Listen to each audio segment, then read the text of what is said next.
dan Undang-Undang Nomor 1 Tahun 1999. Inti dari penghalusan utama gender ini adalah strategi yang dibangun untuk mengintegrasikan gender menjadi satu dimensi dalam perencanaan, penyusunan, pelaksanaan, pemanfaatan. Jadi kalau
edaran yang menjadi acuan dasar kita untuk sementara sambil menunggu perda yang nanti akan dibahas nanti, kami didukung dengan itu sehingga kami bisa diberikan dana untuk bisa memberikan pemahaman, mensosialisasikan apa itu gender, apa itu pengaruh utama gender kepada pihak-pihak tertentu, terutama kalau kita di khusus untuk pemerintah daerah. Saya melihat bahwa ini sudah mulai menunjukkan adanya kesetaraan gender, sudah mulai terbukti. Kami pimpinan APD sudah berapa orang yang sudah bisa menduduki posisi pimpinan APD, kemudian untuk mengisi job-job eselon 3 dan 2 itu sudah ada, dan saya berharap dengan adanya perda ini berarti kita sudah bisa diberikan keluasan, sudah bisa diberikan semacam satu kebijakan yang memberikan dukungan untuk kita khusus dari dinas untuk bisa bergerak terutama di dalam bidang pemberdayaan perempuan ini. Oleh sebab itu kami merasa penting sekali untuk bisa mengajukan rancangan peraturan daerah ini sehingga nantinya kami berharap bisa ada pembahasan dengan bapak-bapak dari Dewan yang terhormat sehingga bisa disetujui dan dijadikan semacam aturan atau peraturan daerah yang nantinya bisa membackup kita dari dinas untuk bisa leluasa dalam pekerjaan. Kemudian yang berikut ini yang lintas lingkup daripada pengaruh utama gender yang nanti dilibatkan PMK ini, fokusnya kita lingkup pemerintah daerah. Artinya bahwa setiap OPD atau pokja-pokja yang kita bentuk, kelompok-kelompok kerja itu akan memberikan ruang bagi kaum perempuan untuk bisa nanti seperti tadi dalam pasal 1 ayat 10 kesetaraan gender, jadi bisa memberikan keputusan, bisa ikut serta di dalam setiap kegiatan yang dihandle oleh masing-masing OPD. Jadi itu tambahan dari saya, waktu saya kembalikan. Jadi memang berkaitan dengan pekerjaan PLN ini sendiri, ini sudah memuat beberapa hal yang terkait dengan bagaimana peran, fungsi, tapi juga terkait dengan kebijakan pemerintah di dalam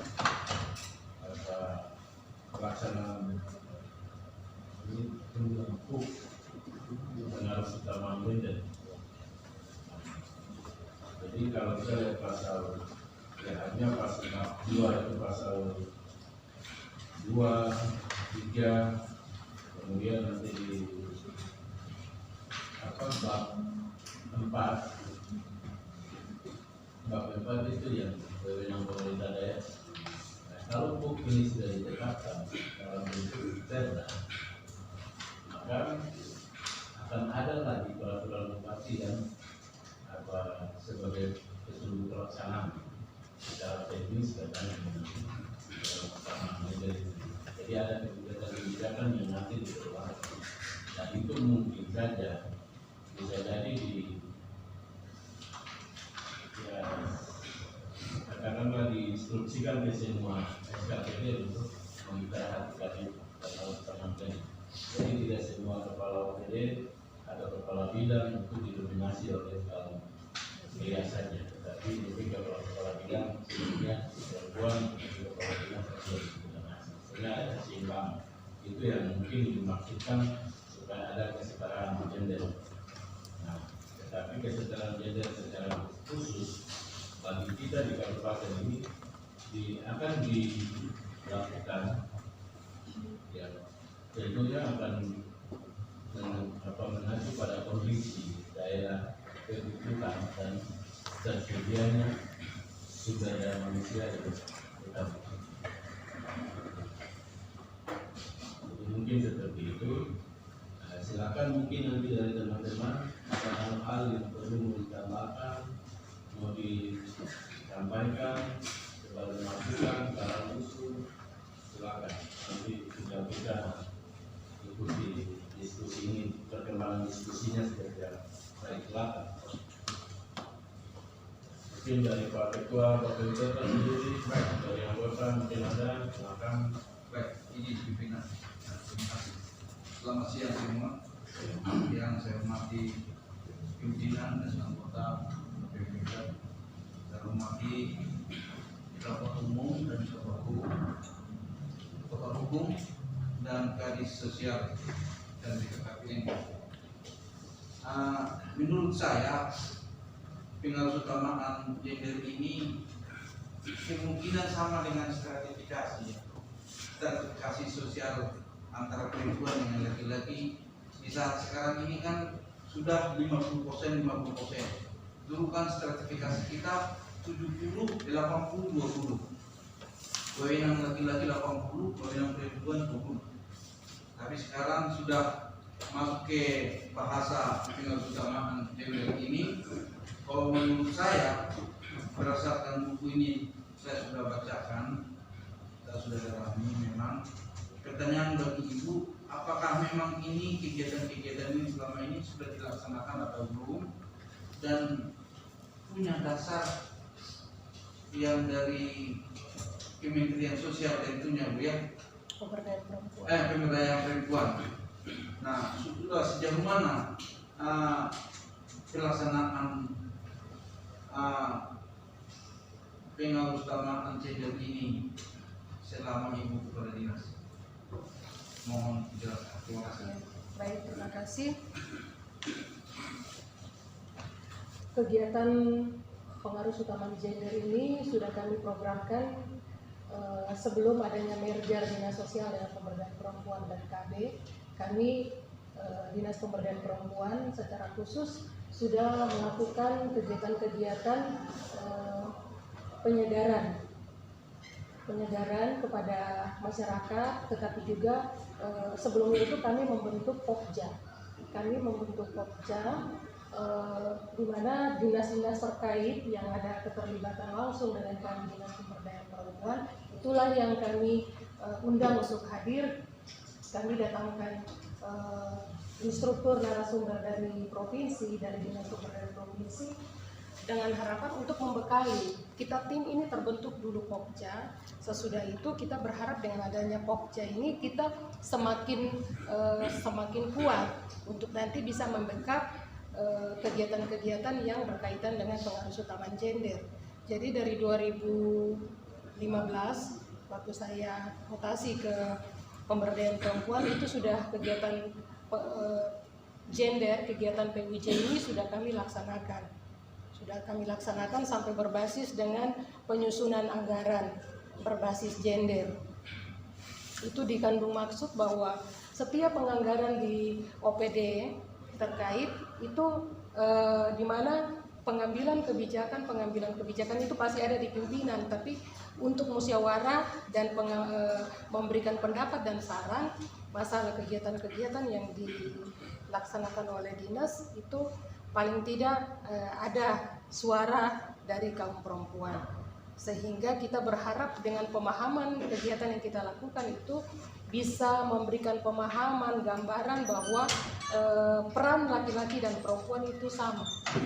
Kalau kita artikan gender itu sendiri, gender itu perbedaan antara laki-laki dan perempuan.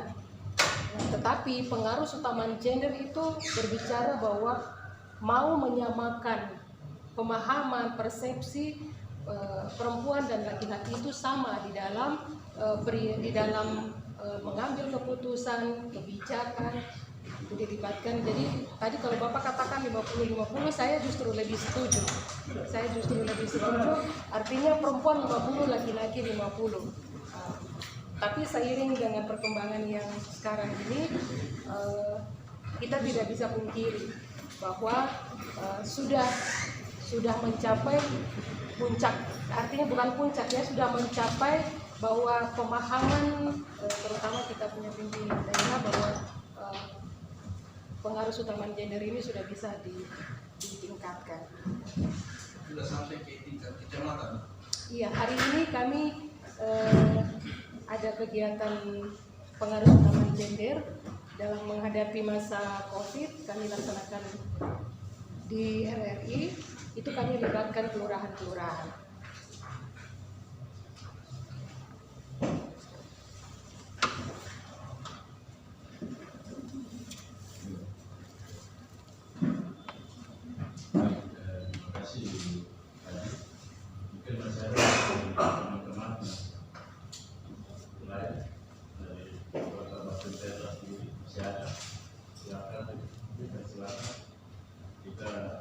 Menanggapi apa yang ada dalam rancangan peraturan daerah terkait pengarusutamaan gender oleh peraturan daerah. Jadi kita fokusnya pada apa yang ada dalam yang hari ini kita bahas. Mungkin masih ada dari teman-teman yang lain. Ya, kalau hukum mungkin masih ada yang mau ditambahkan. Kalau saya terima kasih buat waktu Pak Wakil, Pak Ketua yang sudah hadir bersama Ibu. Ini saya tidak masuk dalam itu, tapi saya serius sekali masalah perempuan. Saya menunjukkan kepada Ibu tentang gender ini. Kalau bicara tentang gender ini bukan soal laki-laki dan perempuan. tapi fungsi itu 99% 200 tahun atau 400 tahun yang lalu kita tahu bahwa perempuan itu tidak boleh pakai celana, harus pakai rok kemana-mana, dilarang. Ketika kita masuk era sekarang ya 2020 milenial sudah bisa. Seperti contoh, jangan jauh di dalam kantor kita. Kita di sini ada 4 perempuan, tapi teman saya ada 2. Mereka seperti tadi gender. Yang satu sudah bisa bawa motor ini. Itu contoh ya. Jadi dari itu kita lihat, nah itu laki-laki saja yang bisa, tapi akhirnya perempuan juga bisa. Nah, yang kedua, Nora dia bisa bawa ibu bertabui, dia bisa bawa motor laut. Itu yang dimaksud gender itu. Jadi terima kasih juga buat ibu kepala karena sudah buat sosialisasi seperti tadi saya juga hadir di sana. Terima kasih sekali supaya kita harus mendapat perda tentang perempuan, bahwa kita harus sosialisasi lagi ke kampung, ke distrik-distrik, sampaikan kepada mereka bahwa kita itu juga mampu. Menteri, Presiden sudah ada yang perempuan, apalagi kami di Yapen sudah untuk periode ini ada 4 perempuan yang jadi anggota dewan. Jadi kalau bisa mungkin ada sosialisasinya yang harus dibuat, karena banyak sekali perempuan-perempuan khusus di Yapen ini tidak mengerti tentang gender ini. Jadi gender itu bicara tentang kita perempuan juga bisa kerjakan pekerjaan laki-laki. Kita juga bisa membawa satu keputusan. Terus kita juga punya perda bahwa perempuan itu bisa. Jadi di gereja juga bisa, di masyarakat keliling kita juga bisa. Apa gender itu apa? Itu yang kadang tidak dimengerti oleh beberapa perempuan. Jadi saya memasukkan saja kepada ibu supaya kedepannya lagi ada program-program yang kita bisa kasih pengertian bagi ibu-ibu di kampung bagaimana gender itu apa. Saya kira itu saja. Terima kasih. Baik, terima kasih. Mungkin masih ada teman-teman yang lain.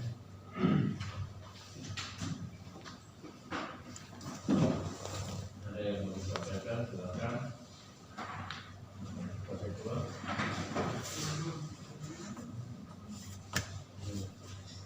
Mungkin masih baca-baca. Jadi artinya kita sama-sama tahu juga bahwa hari dijelaskan oleh Bapak Hukum bahwa perda terkait dengan pengawasan gender dalam pembangunan daerah ini perda yang baru, artinya baru, belum pernah ada sebelumnya, itu tidak pernah ada. Nah, walaupun itu ada, tadi dijelaskan oleh Ibu Kepala Dinas bahwa itu hanya sifatnya dalam bentuk surat edaran bupati yang disampaikan kepada Presiden bagaimana mengintegrasikan peran perempuan dalam pembangunan dan lain sebagainya. Tapi itu masih dalam bentuk surat edaran bupati. Hari ini kita bahas rancangan peraturan daerah karena terkait dengan pengawasan gender ini memang sudah menjadi konsentrasi kita, bukan hanya di sini tapi ini nasional. Ini juga masalah gender ini menjadi masalah yang utama. Bagaimana peran perempuan untuk bersaing bersama-sama dengan pemerintah. Jadi mungkin itu ada yang bisa dilihat di pasal-pasal ayat yang ada, mungkin ada yang belum jelas atau bisa ditanyakan atau mungkin mau ditambahkan, silakan. Baik, Pak orang lain silakan. Ya, baik, terima kasih Ketua Pendidikan. Di sini saya masih masukkan tapi nanti tidak sama dengan perempuan kalau nggak saya laki. Kalau sebalik boleh kemudian tidak ada di sini malah jadi laki kan jadi berkursi lagi. jadi bisa langsung memilih. Bagi saya ini bagian yang terpenting. Mungkin baru pertama kali dibuat oleh Bali. Rancangan ini harus dipastikan dia berhasil, kemudian dia harus dilaksanakan, karena supaya peraturan ini kita laki-laki bisa tahu diri, kita laki-laki tahu diri juga bahwa membangun suatu daerah bukan hanya dengan kita laki-laki yang punya laki-laki yang harus selalu depan, tapi dengan adanya peraturan ini maka kita bisa bantu bahwa kita laki-laki seperti apa, perempuan seperti apa. Di dalam peraturan ini kan saya kira penting sekali bagi kita semua supaya kewenangan perempuan dengan laki-laki itu sama sederajat. Nanti kalau di rumah tangga perempuan laki-laki ditidurkan sedikit tidak apa-apa. Tapi kalau di dalam dunia luar ya kita harus sama-sama berdiri sejajar. Perempuan sejajar, laki-laki juga sejajar. Tidak ada yang bisa bilang benar. Seperti bagi saya ini penting. Saya tidak bisa tambahkan karena semua ini penting. Karena ini kalau ini sudah jadi kemudian dilaksanakan dikawal oleh pemerintah daerah dan kita semua, maka ini akan bermanfaat bagi kita. Baik, silakan Pak Dewan. Ya, selamat siang jauh pimpinan dan teman-teman.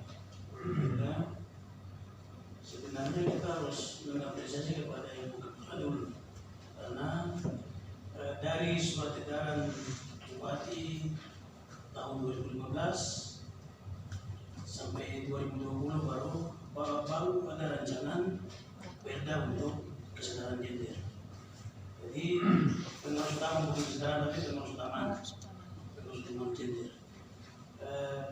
Pada prinsipnya kami teman-teman sudah mempelajari ini dan akan kita sama-sama kawal sehingga ini harus dilaksanakan sampai di tingkat kelurahan, distrik, bahkan di kampung-kampung, sehingga masyarakat juga bisa mengerti. Jadi pada prinsipnya kami mendukung dan Ibu Kepala proposan baru yang akan dilaksanakan ini saya juga mengapresiasi dengan rancangan perda yang baru ini. Karena dari tadi Ibu jelaskan bahwa kita selama 2015 jalan dengan surat edaran Bupati saja. Ini kan belum sah, artinya belum kuat lagi apa legislasinya atau aturan yang lebih kuat untuk jenis yang ada di kabupaten. Nah itu mungkin yang dapat saya sampaikan ini saja. Saya sepakat dengan rancangan perda ini untuk beberapa keutamaan gender dalam pembangunan daerah. Mungkin itu yang saya sampaikan sebelumnya. Baik, terima kasih. Mungkin masih ada pertanyaan lain.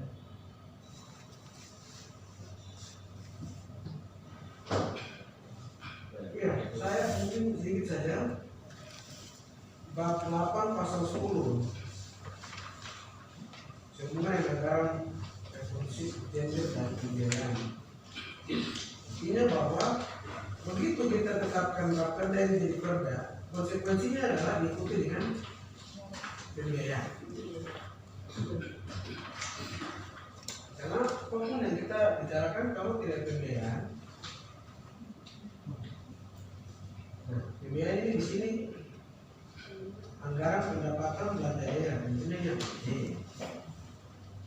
Oke, kalau yang saya mati, APBN itu kira-kira seperti apa yang untuk ini? Apakah itu bantuan hibah atau berupa apa dari kementerian yang di sini disebutkan sini anggaran atau konstitusi dan pembiayaan ini dari anggaran pendapatan belanja negara. Bersifatnya dari APBN itu bantuan langsung atau seperti apa? Iya. Baik, Ketua yang kami hormati beserta anggota, penganggaran yang bersifat responsif gender. Kalau kita lihat di bagian depan tadi, bab 1 itu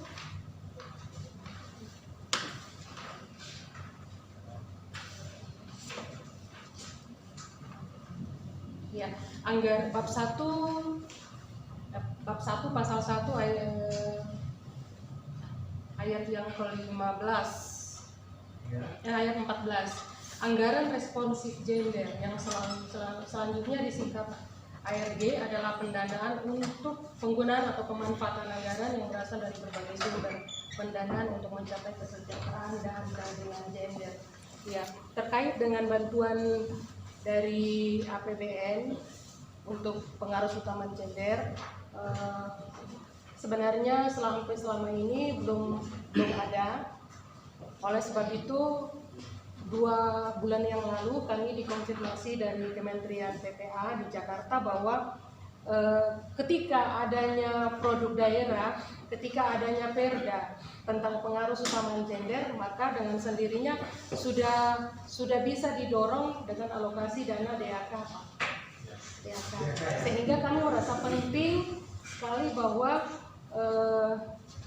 kami dengan bagian hukum harus memberikan satu motivasi baru untuk bisa nantinya bisa menyampaikan rancangan perda kami ke DPR, sehingga kami berharap lebih cepat lebih baik untuk masalah penganggaran yang bersifat responsif gender. Gitu Pak Ketua. Nah, itu satu lagi partisipasi masyarakat. Ini partisipasi dalam bentuknya seperti apa? Iya. Tadi konsekuensinya tadi kita tetapkan ini kan diikuti dengan PBN tadi. PBN dalam partisipasi masyarakat ini partisipasinya kan bermacam-macam, apa sukarela atau memang. Iya, baik Pak Ketua. Jadi yang diharapkan di sini partisipatif masyarakat. Itu artinya bahwa ada lembaga-lembaga LSM yang mendukung, yang memberikan, jadi tidak semuanya diberikan pendanaan, mendukung kita dengan biaya, tapi mereka memberikan support, mendukung kita sehingga pengaruh utama gender ini bisa leluasa kita lakukan. Gitu. Jadi yang dimaksud dengan partisipatif aktif dari lembaga dari masyarakat, ya terutama dari lembaga-lembaga masyarakat LSM perempuan. Di sini ada A sampai E di pasal 10 ya, 1 A sampai dengan E. Pengertian ketiga yang sah dan tidak mengikat. Corporate social responsibility ini kan hampir sama dengan dia lagi udah. Iya. Dia kan hampir mirip kan. Yang dimaksud dengan corporate social responsibility ini kan, dan berarti kan semua PPK kan sudah ini hampir pasal kata huruf dia dengan E hampir sama, iya kan? Karena kalau sumbangan pihak ketiga dengan pengertian korporat ini kan ini bisa perusahaan, iya kan? Memberikan ini kan pendanaan begitu di dalam poin B dan D. Iya, itu kalau pasal 10 ini kan ayat 1-nya disebut AFD atau anggaran responsif gender dapat.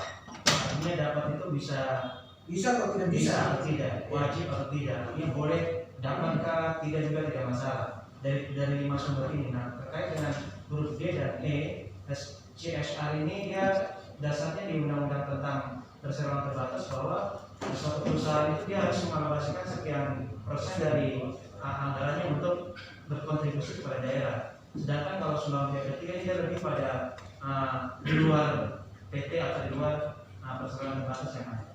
Artinya lebih lingkupnya lebih luas lagi. Ya. Di huruf E, ya.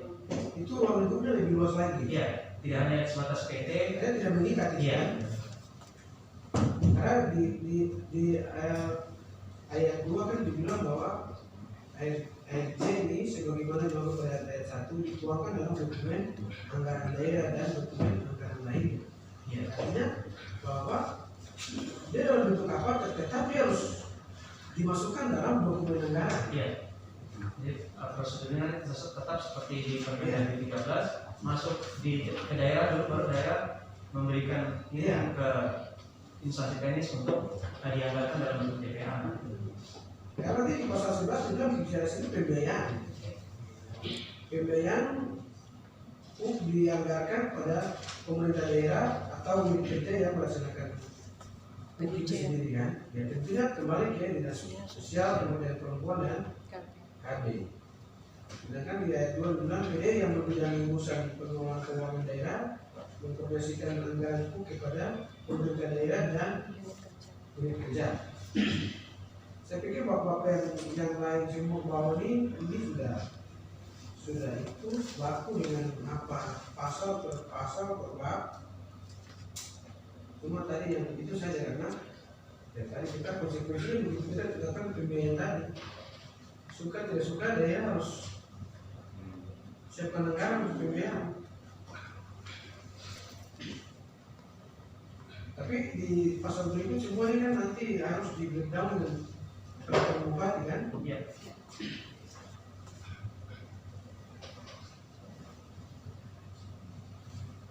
Baik, saya pikir dari saya mungkin cuma ada di situ saja. Kalau yang berikut di pasal 19 saya pikir ini hal yang memang orang sudah bekerja dan sudah ini aku saja kita harus memberikan penghargaan. Kementerian memberikan penghargaan kepada masyarakat atas partisipasinya dalam penyelenggaraan.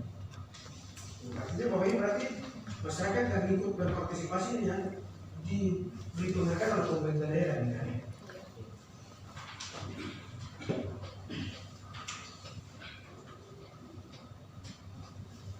Ya kan saya sudah senang mereka kasih dia uang.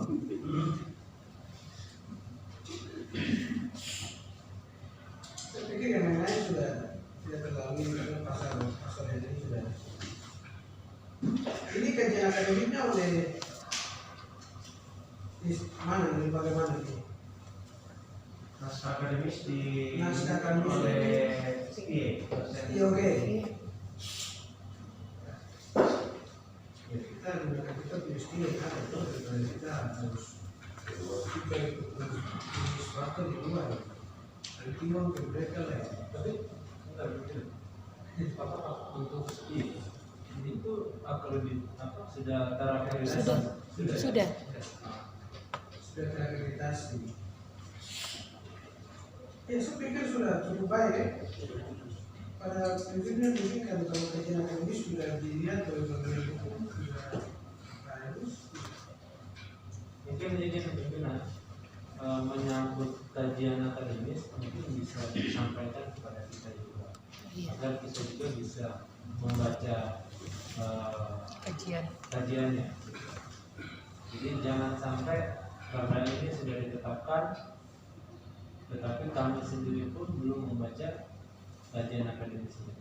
Ketika nanti akan ditanyakan oleh masyarakat, kami juga akan menyampaikan.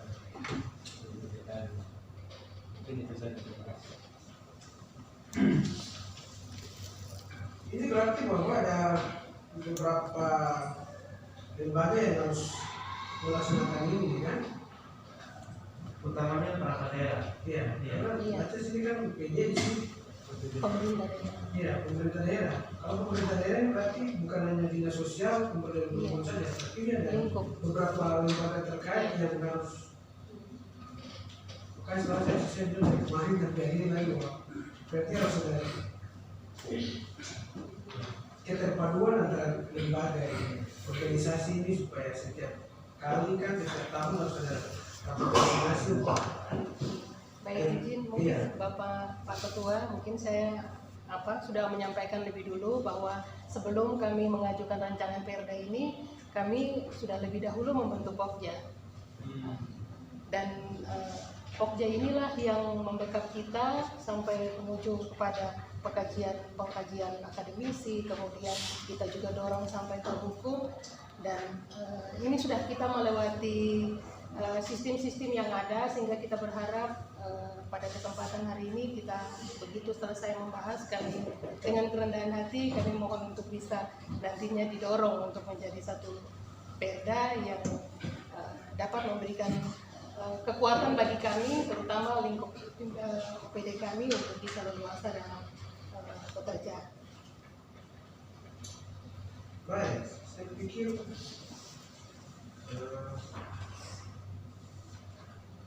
tadi kalau bicara kajian ekonomi tadi seperti itu sudah bertahapan prosesnya.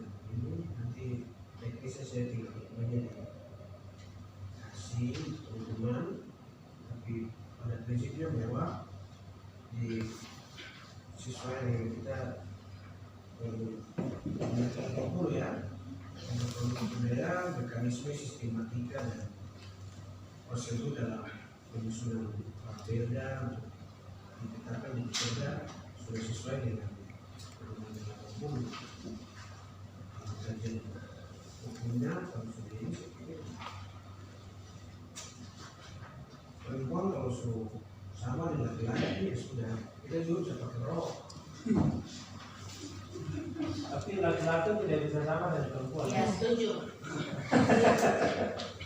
Secara kodrat. Kan kalau laki-laki pakai rok itu kan aneh. Tapi kalau yang ini kecuali seorang yang bisa pakai rok pakai celana panjang.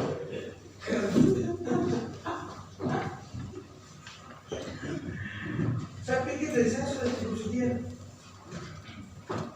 Dan teman-teman yang lain silakan kalau tidak Pak Wakil untuk tamat. Saya sudah cukup sekian. Terima kasih banyak Ibu Pak Kabar Hukum. Terima kasih banyak.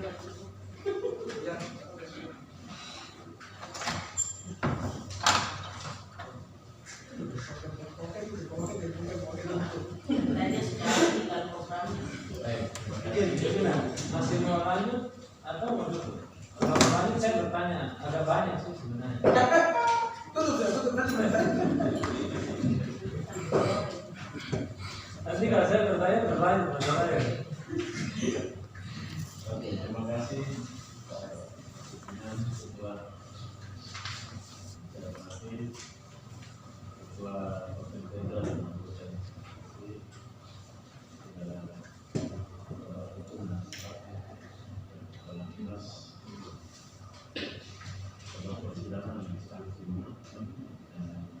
kita berharap bahwa apa yang pernah disampaikan tadi dan disampaikan terkait dengan pengawasan agenda dalam daerah ini menjadi sebuah peraturan daerah yang baik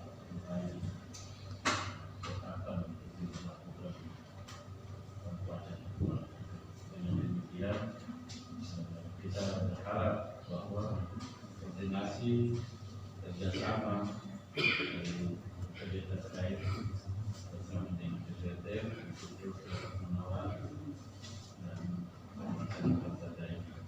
Intinya bahwa perda ini ketika nanti kita tetapkan, kami berharap untuk OPD yang bersangkutan untuk merencanakan penggunaan